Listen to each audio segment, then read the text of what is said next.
Oui Dire présente un conte par jour jusqu'à Noël. Nathaniel Hawthorne, le banquet de Noël. J'ai cherché dans ce travail, disait Rodrigue tout en s'asseyant dans le kiosque avec Rosina et le sculpteur et en déroulant un manuscrit, j'ai cherché à définir un personnage que j'ai rencontré dans maintes occasions. La triste expérience que j'ai acquise de bonne heure, comme vous le savez tous les deux, m'a donné quelques connaissances du cœur humain sur lequel j'ai fait des études approfondies. Mais il est un genre d'homme, une sorte de créature, vais-je dire, dont je crains ne pouvoir jamais bien comprendre la vie et les instincts. C'est très bien ce que vous dites là, mais dépeignez-nous cet individu, répondit le sculpteur. Donnez-nous-en une idée quelconque et expliquez-vous au plus tôt. Soit, j'y consens, quoiqu'à mon avis, ce soit du temps perdu, répliqua Rodrigue. On pourrait croire de prime abord que l'être dont il s'agit est de la nature de ceux que vous avez formés d'un bloc de marbre, qu'il a été doué d'une intelligence extérieure, mais qu'il lui manque la dernière touche d'un créateur divin. Il a toutes les apparences d'un homme, je dirais même que ses formes sont plus belles que celles que tout autre être humain de son espèce pourrait rencontrer. On le prendrait pour un sage, son esprit est susceptible de culture et de goût, et cependant il n'excite aucune sympathie et n'en éprouve sans doute aucune.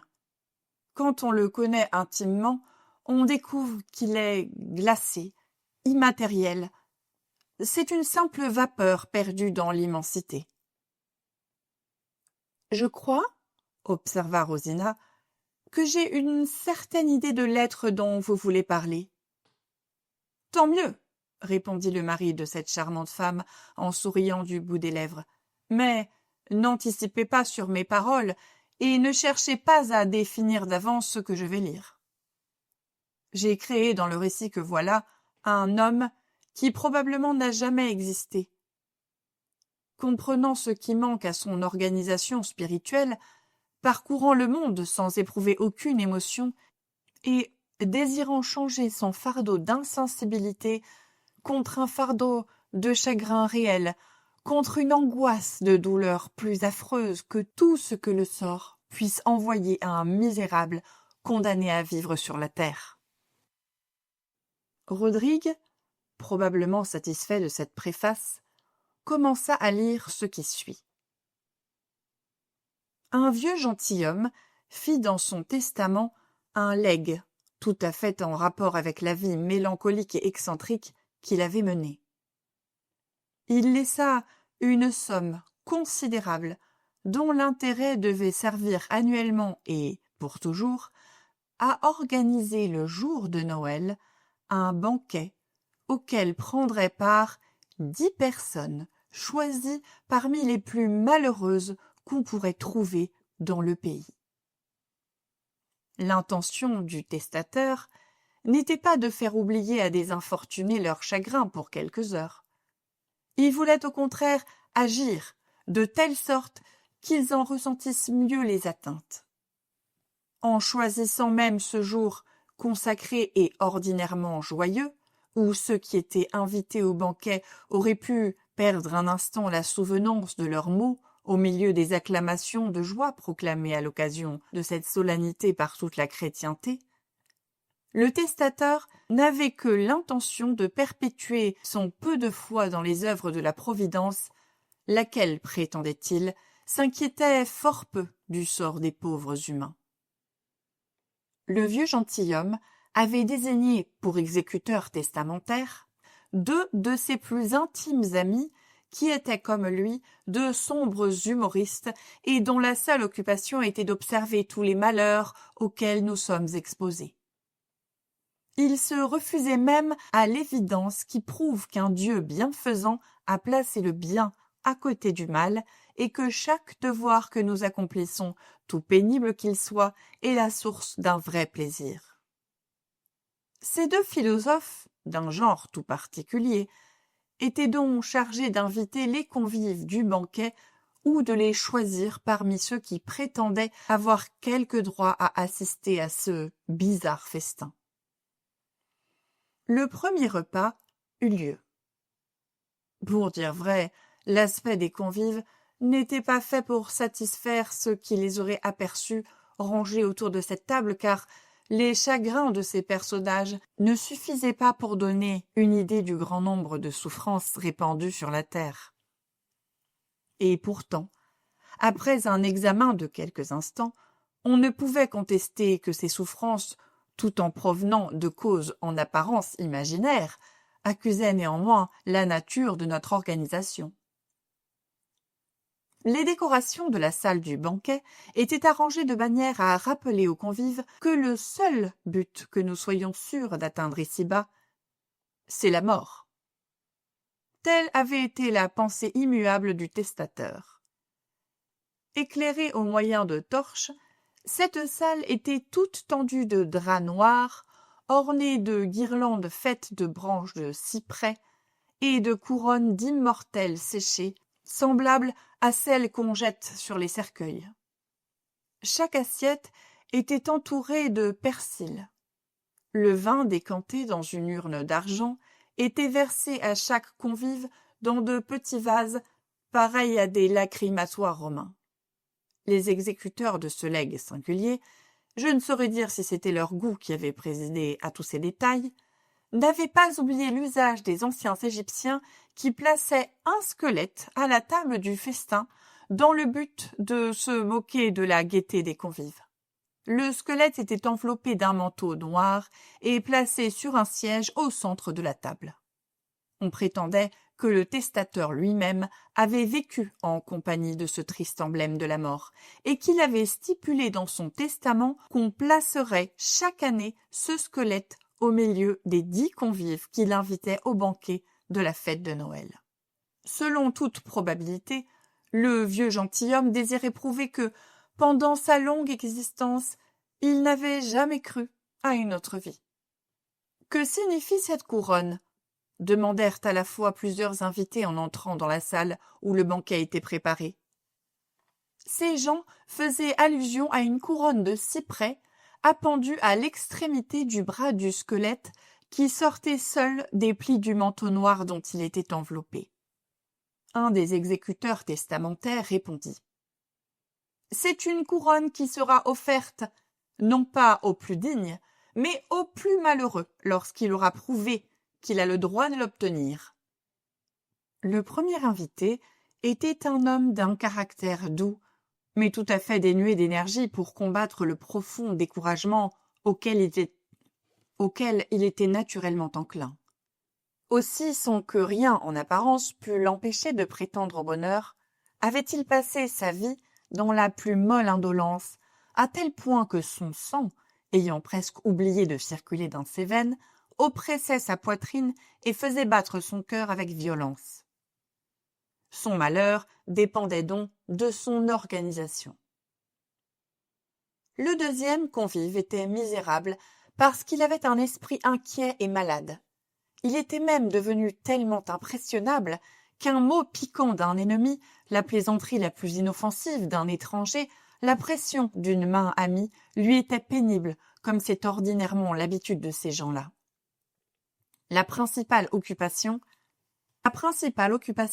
était d'exposer ses griefs à ceux qui voulaient bien les entendre.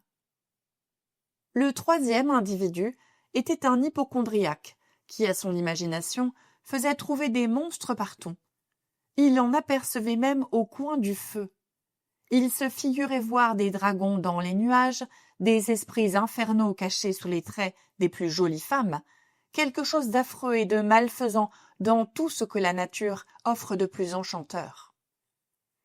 Son voisin était un de ces hommes qui, dans leur première jeunesse, ont eu une trop grande confiance dans leurs semblables. Il avait trop espéré d'eux, il avait été si souvent trompé qu'il était devenu misanthrope. Depuis quelques années, il cherchait tous les motifs possibles pour haïr et mépriser l'humanité entière. Et il n'avait pour faire cela qu'à envisager le meurtre, la débauche, la fausseté, l'ingratitude, le manque de bonne foi entre amis, les vices instinctifs chez les enfants, tous les crimes cachés chez des êtres créés à l'image de Dieu et qui ont tous les dehors de la vertu. Il lui fallait seulement examiner une à une toutes ces tristes réalités qui cherchent à se décorer des apparences les plus attrayantes. Mais à chaque mauvaise action qu'il inscrivait sur son catalogue, à chaque nouvelle découverte qui augmentait la triste nomenclature instructive à laquelle il avait voué sa vie, son cœur naturellement aimant et confiant recommençait à saigner. L'homme qui venait ensuite avait des sourcils épais et tenait les yeux baissés. Sa physionomie exprimait la passion et montrait une animation sans pareille. Dès sa plus tendre enfance, il s'était cru un messager inspiré par la divinité et qui avait essayé de remplir la mission à laquelle il pensait être destiné. Hélas, il n'avait pas été assez éloquent pour se faire écouter. Une fois convaincu de son impuissance, il s'était sans cesse adressé cette pénible question: pourquoi les hommes ne veulent-ils pas m'entendre et se laisser persuader? C'est parce que je suis un fou. Qu'ai-je à faire ici-bas? Quand trouverai-je ma tombe? Pendant tout le festin, cet homme se versait de fréquentes rasades pour éteindre, disait-il, le feu céleste qui le consumait et qui était inutile à sa race. Tout à coup, on vit entrer, après avoir froissé et jeté un billet de balle, un petit maître qui, la veille du jour de ce banquet, avait aperçu 4 ou 5 rides sur son front et plus de cheveux blancs sur sa tête qu'il ne pouvait en compter. Doué d'intelligence et de sentiment, le vieux dandy avait follement dépensé sa jeunesse et était arrivé à cette époque de la vie où la folie nous abandonne et nous oblige à aimer la sagesse. Pour compléter le nombre des convives, les exécuteurs testamentaires avaient invité un malheureux poète réduit à la plus grande misère et un idiot qu'ils avaient trouvé au coin de la rue. Ce dernier avait juste assez d'intelligence pour savoir ce qui lui manquait. Il cherchait donc vainement ce que la nature lui avait refusé, et dans ce but, il errait çà et là dans les rues en gémissant car il s'apercevait que ses efforts étaient inutiles. La seule dame qui eût pénétré dans la salle du banquet aurait été parfaitement belle si elle n'eût légèrement louché de l'œil gauche, mais ce défaut, si petit qu'il fût, la chagrinait à un tel point qu'elle passait sa vie dans la solitude et qu'elle n'osait même pas se regarder dans une glace. On plaça cette infortunée en face du squelette.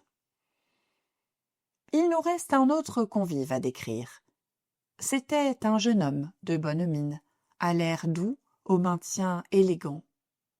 À le voir, on eût pensé qu'il aurait plutôt dû aller s'asseoir à la place de quelque table joyeuse qu'à celle où se trouvaient tous ces malheureux.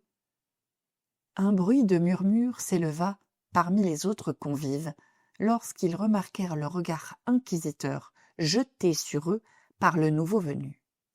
Pourquoi le squelette du fondateur de cette fête ne se lève-t-il pas et ne chasse-t-il pas cet étranger?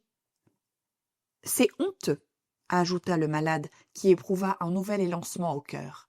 Ce gentleman vient ici pour se moquer de nous. Nous allons servir de texte à ses plaisanteries quand il retournera auprès de ses amis à la taverne voisine. Il rira avec eux de nos misères et les exposera peut-être sur le théâtre dans un drame de sa composition. « Eh, qu'importe !» reprit l'hypocondriaque en souriant d'un air de dédain. « Il portera à ses lèvres une cuillère de soupe faite avec des vipères, et il y aura une macédoine de scorpions sur la table. Il faudra bien qu'il en ait sa part.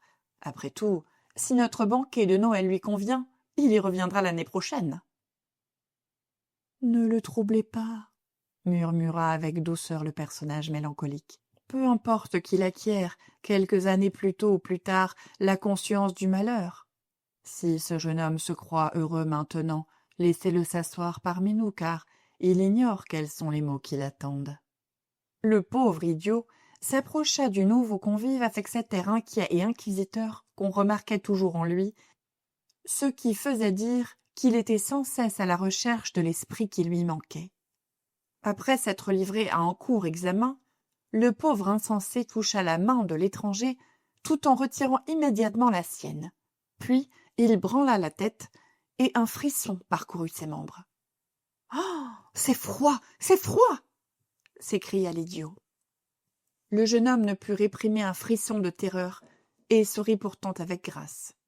« Messieurs et madame, dit alors un des ordonnateurs de la fête, n'allez pas nous taxer d'insanité et croire que nous avons admis ce jeune étranger qui s'appelle Gervaise Hastings sans avoir pris de minutieuses informations. Croyez-moi, personne d'entre vous n'a plus que lui le droit de venir s'asseoir à cette table. » Chacun se crut obligé d'accepter ces paroles, puis, ensuite, les invités prirent leur place. La bonne harmonie fut bientôt troublée par l'hypocondriaque, qui repoussa sa chaise en se plaignant à haute voix parce que, disait-il, on avait mis devant lui un plat contenant des crapauds et des vipères. On chercha à lui faire comprendre qu'il se trompait. Il reprit alors tranquillement son siège.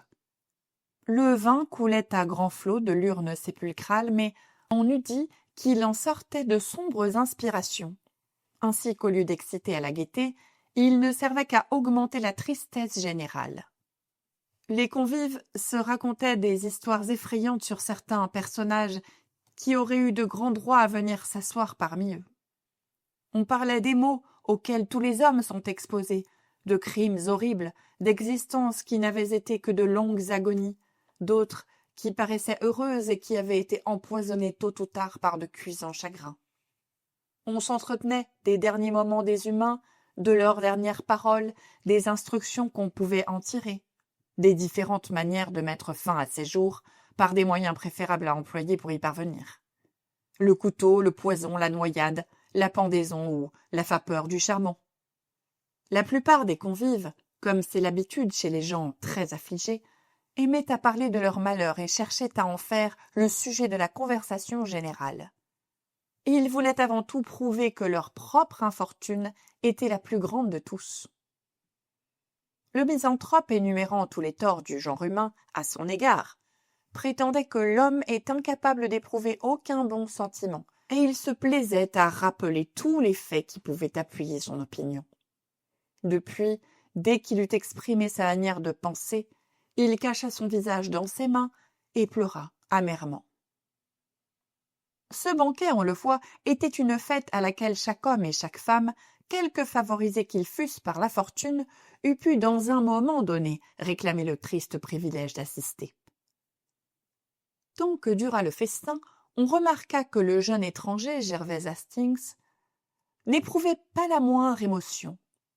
Toutes les tristes pensées exprimées par ses compagnons le trouvaient insensible.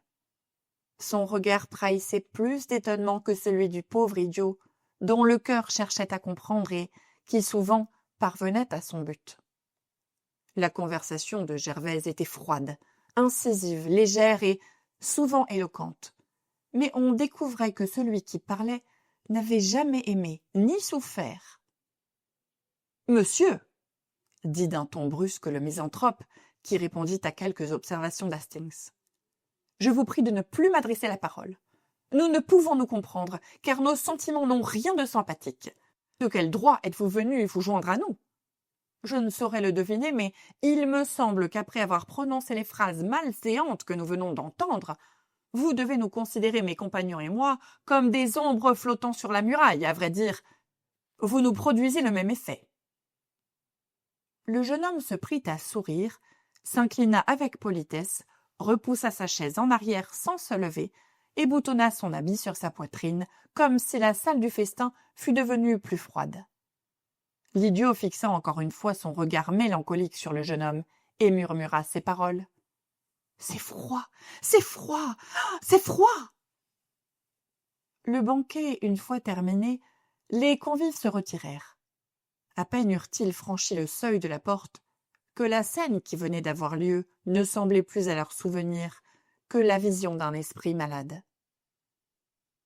De temps à autre, pendant l'année suivante, les infortunés s'entrevirent çà et là, ce qui convainquit chacun d'eux qu'ils étaient bien des habitants de la terre et qu'ils existaient réellement. À diverses reprises, plusieurs d'entre eux se retrouvèrent le soir face à face enveloppés dans de sombres manteaux. Quelquefois aussi ils se rencontrèrent dans des cimetières.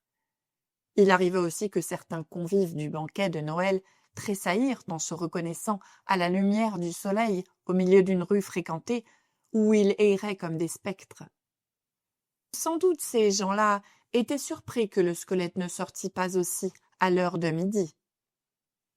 Mais chaque fois que par la suite de leurs affaires les convives du banquet de Noël étaient obligés de se mêler à la foule, ils étaient certains de rencontrer le jeune homme qui, sans qu'on pût en découvrir la cause, avait pris part à cette fête lugubre.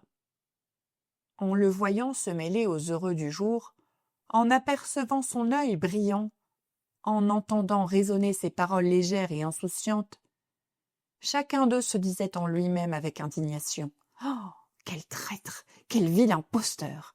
La Providence, dans un temps donné, permettra qu'il ait réellement le droit de venir s'asseoir au milieu de nous. » Le jeune homme, loin de détourner son regard, l'arrêtait au contraire sur chaque triste visage passant près de lui et semblait dire avec un air de mépris: « Hélas, si vous connaissiez mon secret, vous pourriez alors comparer vos droits avec les miens. »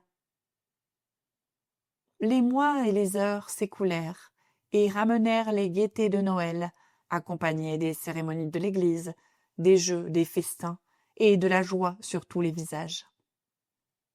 La salle du banquet se revêtit encore de ses noires draperies, on l'éclaira avec les torchères funèbres et on décora la table d'une façon toute sépulcrale.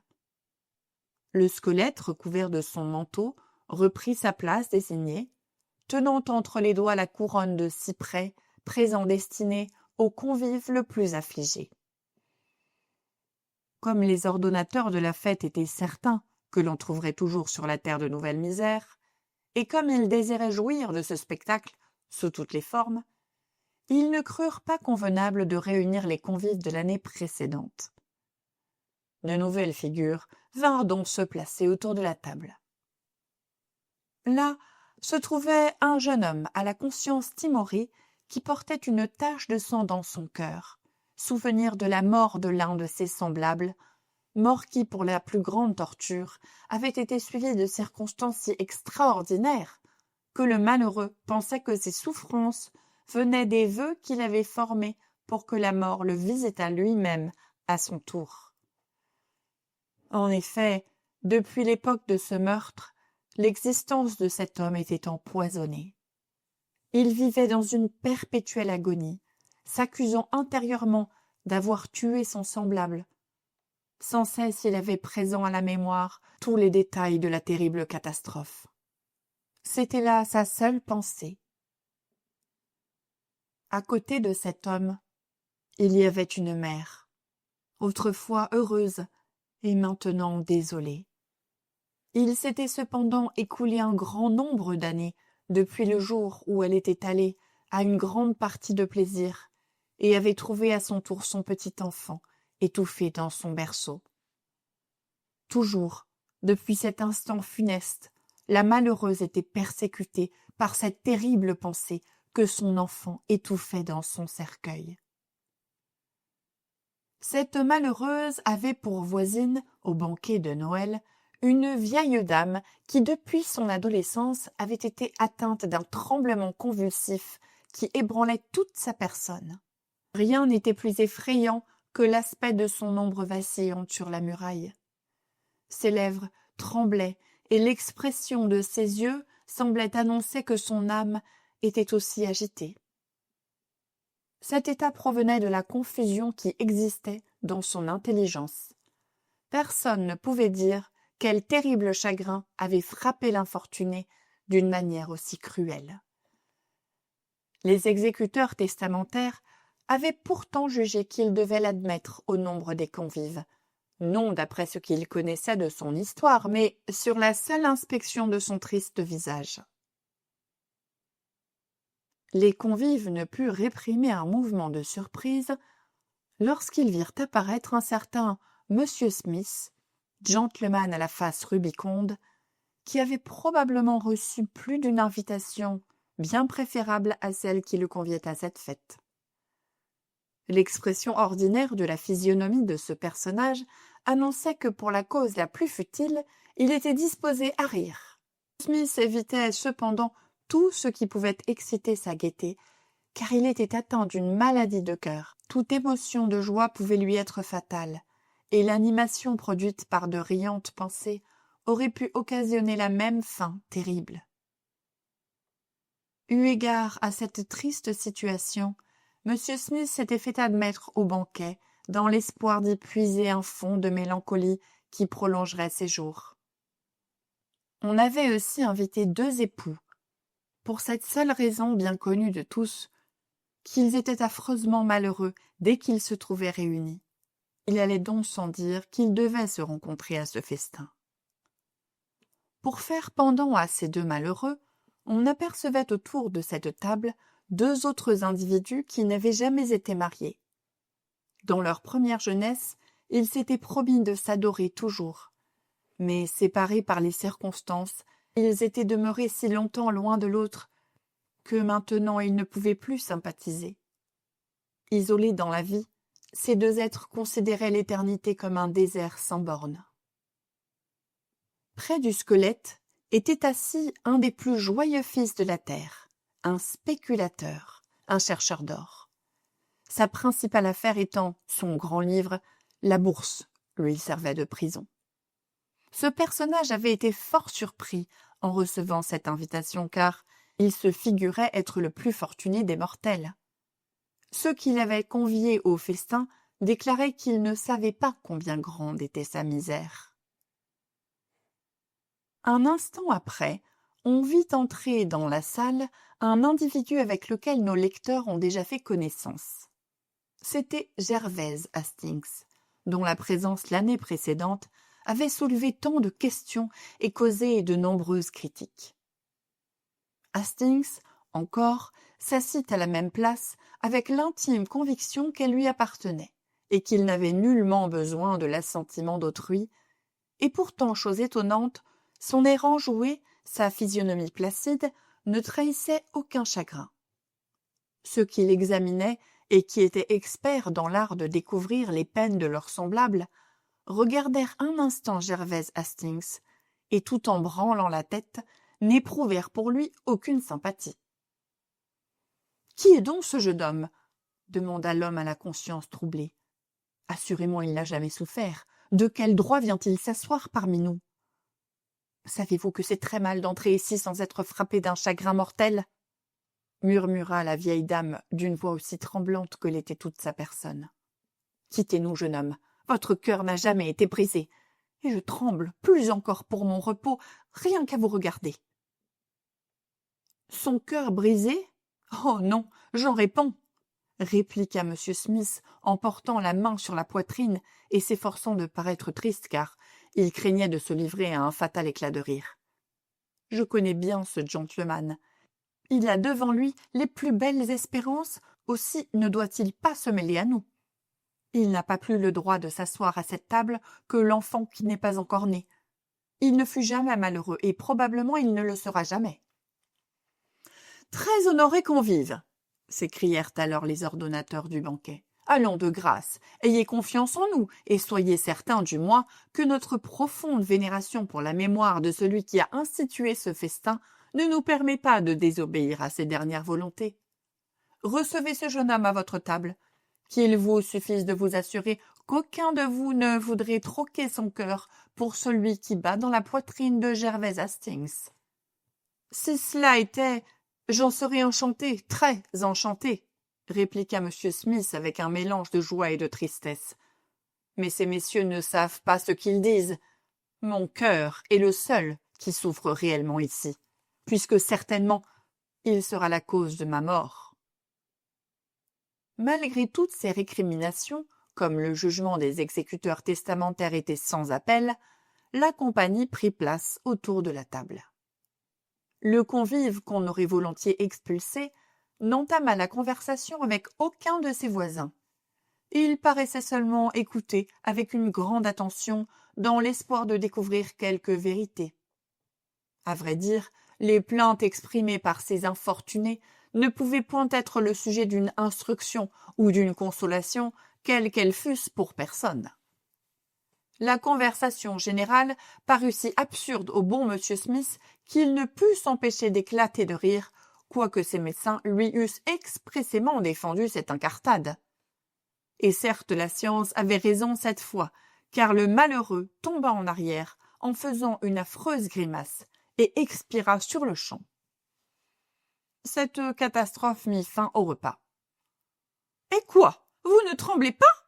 demanda la vieille dame à Gervaise Hastings, qui regardait fixement le cadavre. « N'est-ce pas un horrible spectacle à voir? Et n'est-il pas terrible de penser qu'un homme d'une nature si ardente et si robuste est mort en 1 minute? Mon âme tremblera toujours, mais en ce moment elle tremble bien plus encore. Aussi ne puis-je comprendre comment vous pouvez être calme. » « En quoi cet événement subit peut-il m'apprendre quelque chose, madame, ou me faire éprouver la moindre émotion ?» répondit Gervaise Hastings, en poussant un profond soupir. « Les hommes passent devant moi comme les ombres sur une muraille. Leurs actions, leurs passions, leurs sentiments produisent à mes yeux l'effet d'une lumière vacillante. En 1 seconde tout s'évanouit.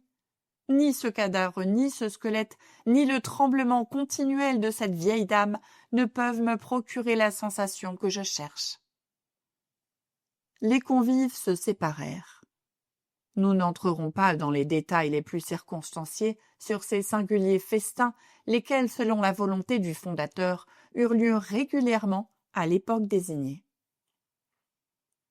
Quelques années plus tard, les exécuteurs de ces bizarres volontés adoptèrent la coutume d'inviter de loin ou de près des individus dont les infortunes semblaient plus grandes que celles de leurs semblables, soit à cause de leur intelligence cultivée, soit eu égard à la haute position qu'ils avaient occupée. Le noble exilé par la Révolution française et le soldat qui avait déposé les armes à la chute de l'Empire vinrent prendre place à ce banquet. Les monarques détrônés, errant sur la terre, furent admis à ce triste et lugubre festin. L'homme d'État dont le parti était vaincu pouvait, s'il le désirait, être encore un grand homme pendant tout le temps que durait le repas. Le nom d'Aaron Burns prit place parmi tous ces représentants des misères humaines, quand sa ruine la plus grande et la plus frappante, causée par des circonstances morales plus étonnantes que celles de la vie de tout homme, fut entièrement accomplie. À l'époque de sa vieillesse, Stephen Girard, lorsque son opulence lui parut un fardeau trop lourd à porter, chercha une fois à être admis au banquet de Noël. Et cependant, ces personnages ne pouvaient point donner mieux que d'autres les enseignements extraordinaires de misère et de chagrin qui sont étudiés surtout dans la vie ordinaire. Mais il est bon de remarquer que plus les malheureux sont illustres, plus ils éveillent de profondes sympathies. Et cela non pas parce que leurs malheurs sont plus terribles, mais parce qu'étant placés sur un piédestal élevé, ceux qui les éprouvent servent bien mieux d'exemple au genre humain. J'ajouterai qu'à chaque banquet de Noël, Gervaise Hastings se mêlait aux convives. Mais l'infortuné changeait graduellement. De la brillante jeunesse, il était passé à la virilité soucieuse, puis de la virilité à la vieillesse, qui avait imprimé un certain air de dignité à sa physionomie. Il était le seul individu qui vint aussi assidûment chaque année, et cependant sa présence excitait toujours de nouveaux murmures de la part de ceux qui connaissaient son caractère et sa position. Ceux-là même, dont le cœur était brisé, ne pouvaient fraterniser avec lui. « Quel est donc cet homme impassible ?» s'était donc demandé plus de 100 fois. « A-t-il souffert? A-t-il commis quelque faute? Sa personne ne porte ni trace de douleur ni de remords. Alors pourquoi se trouve-t-il ici? Demandez à ceux qui sont chargés de faire les invitations ou interrogez-le lui-même. » Telle était la réponse générale. « Mais cet homme est bien connu dans la ville, et tout ce qu'on dit de lui prouve qu'il doit être heureux. D'où vient qu'il arrive ici tous les ans pour se placer au milieu des convives comme une vraie statue de marbre? Demandez-le au squelette, peut-être donnera-t-il le mot de l'énigme. En vérité, c'est extraordinaire, se disait-on à la ronde. L'existence de Gervaise était non seulement prospère, mais encore fort brillante. Tout lui avait réussi. Sa fortune aurait suffi pour satisfaire les goûts des plus dispensieux. Il aurait pu voyager dans des contrées éloignées. S'il avait eu l'amour de la science, il aurait pu se former une nombreuse bibliothèque. Hélas, malgré toute son opulence, cet homme était malheureux. Il avait désiré jouir du bonheur domestique et aurait dû le trouver avec quelque épouse charmante et affectionnée, des enfants qui promettaient la réalisation des plus douces espérances. Hastings s'était élevé au-dessus des limites qui séparent les hommes obscurs des hommes distingués, et il s'était acquis une réputation sans tache dans les affaires de la plus haute importance. Sa renommée n'était pourtant pas populaire car il lui manquait ce qui est nécessaire pour accueillir l'affection des masses. Pour le public, Hastings était une froide abstraction, dépourvue d'enthousiasme et de la faculté de faire passer dans le cœur de la multitude les impulsions du sien.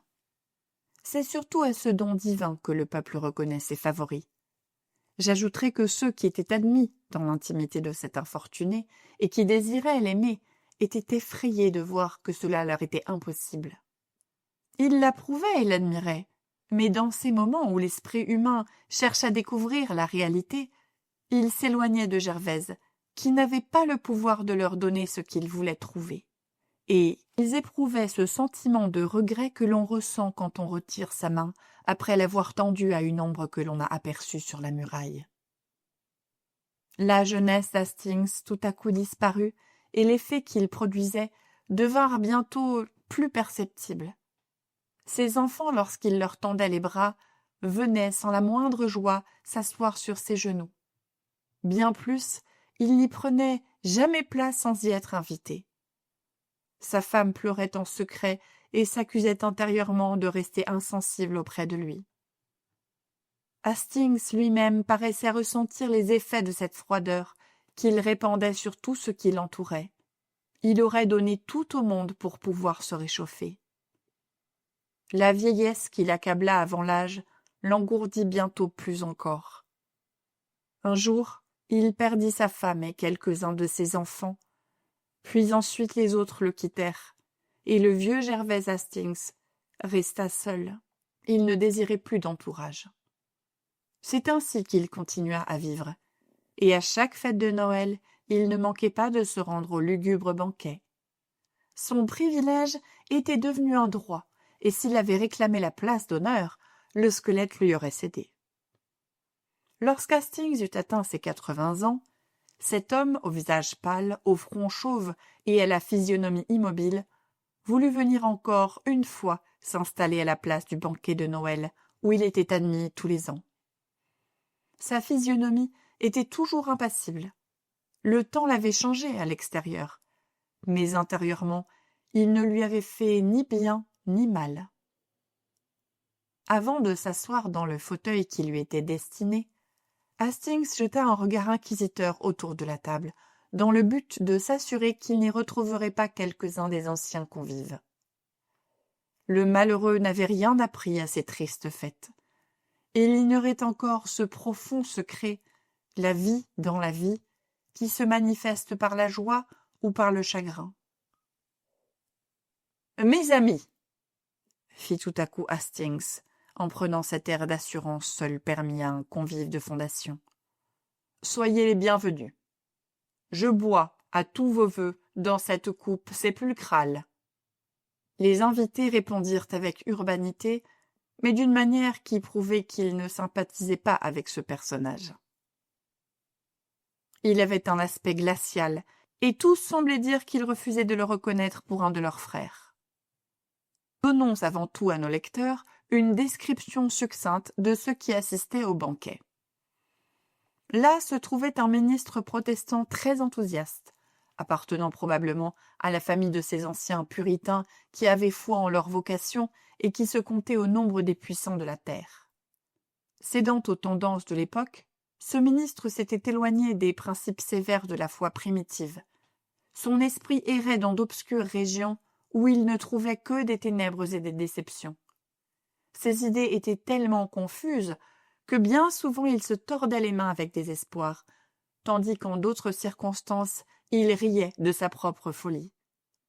Cet homme était vraiment misérable. Près de lui était assis un utopiste. Sa secte était nombreuse, quoiqu'il se crût le seul de son espèce depuis la création du monde.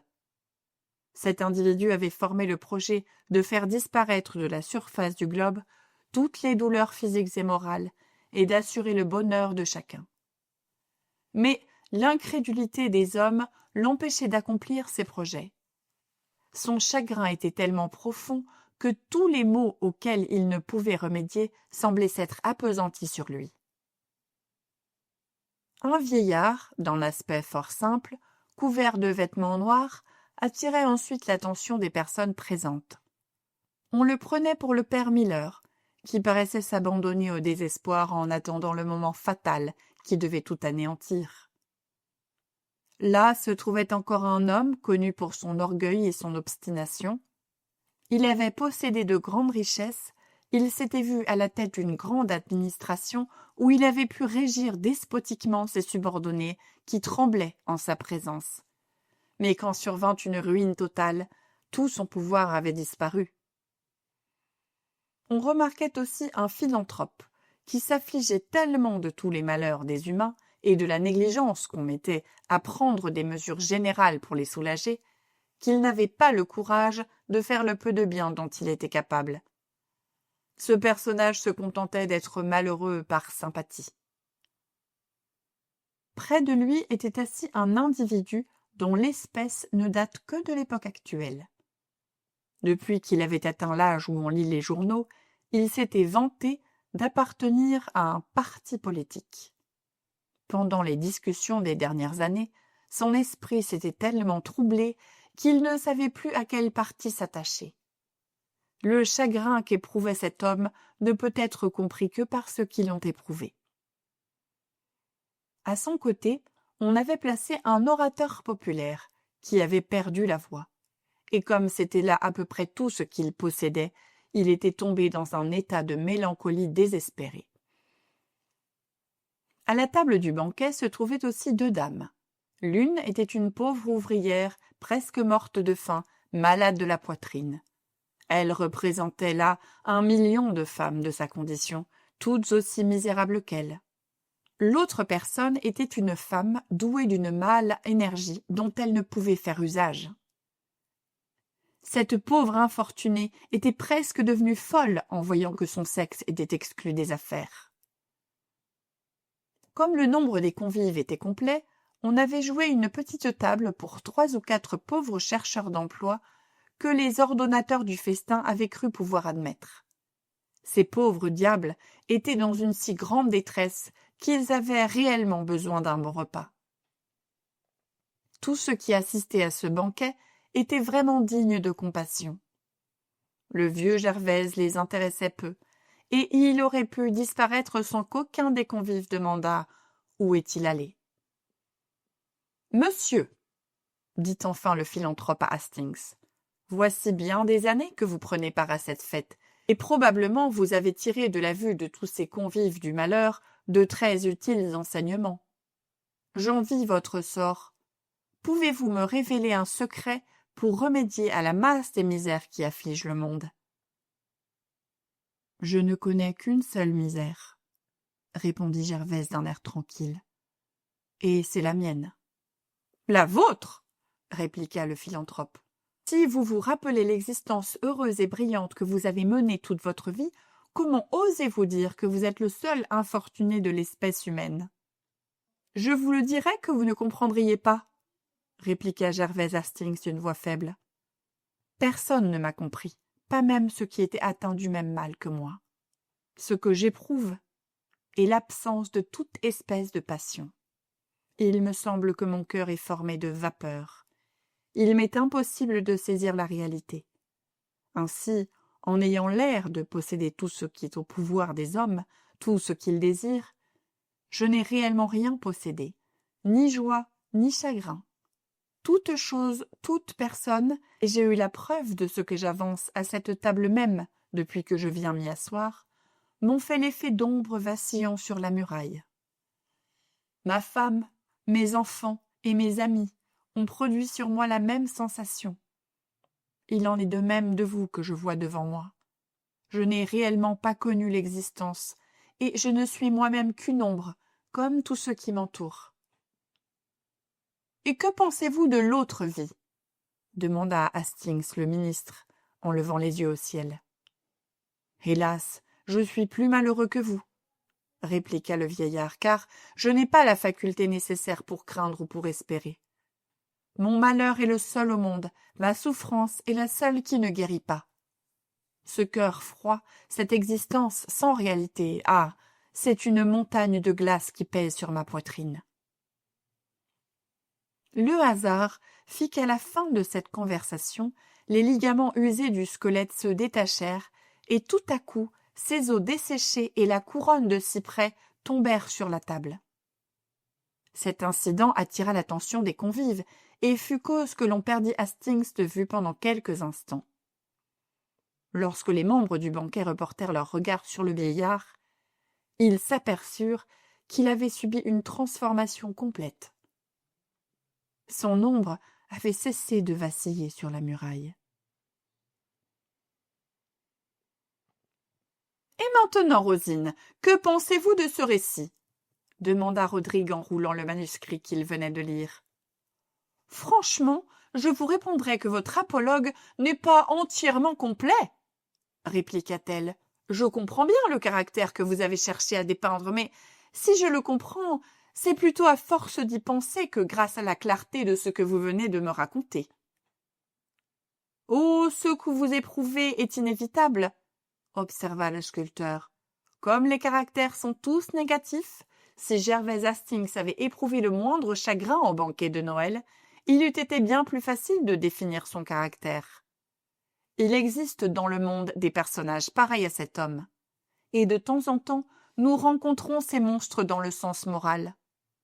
Il est difficile de comprendre comment ces êtres existent ici-bas, et nul ne peut expliquer quelle sera leur existence dans un autre monde. On dirait qu'ils sont étrangers à toute chose, et rien ne fatigue plus l'esprit que de chercher à comprendre quelle est leur destinée.